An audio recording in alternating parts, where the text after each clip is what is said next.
Now, developing news from KXAN Austin News. Well, ahead on Austin News at 10, Neon Dreams. Our Jim Swift will show why these lights are going out, but that's not quite the end of the story.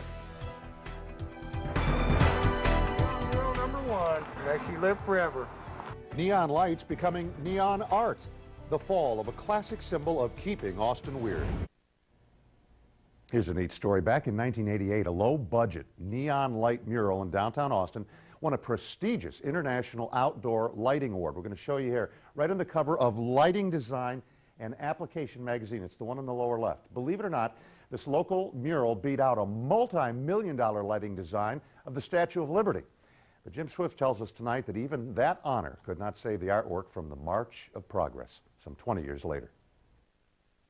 Country of 1100 volts. Thursday night, neon artist Ben Livingston raised his paper cup in a toast to perhaps his most famous work and to the friends who helped him create it.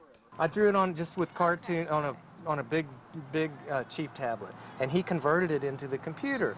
And then it ran all these numbers. He, in this case, was Livingston's cohort, Frank Roberts, who programmed the animation which controlled Livingston's piece.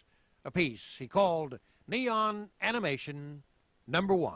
So I wanted to use a concept of a child's expression of the end of the world. I thought that was kind of a heavy way to kind of really dial in the profundity of what we do by creating war in this world. And who it really reflects on are our children and the next generation. So for more than 2 decades, a rocket ship has been routinely dropping a bomb on a flower, and in the process swallowing a child's home in a massive mushroom cloud. This was really my first politically active expression. It was also one of the first times neon sign making was transformed into neon art. Oh, and then, torch or something. well, little did I know, there's Dr. Swift diagnosed me with Gas seeping forth from my veins. Well, close. Here's how the narration actually went in that 1988 story. Neon is in Ben Livingston's blood. Or perhaps there is no blood at all. If in a trip or in a fall he cuts himself and cries, alas, no blood seeps forth, just neon gas. Well, whatever.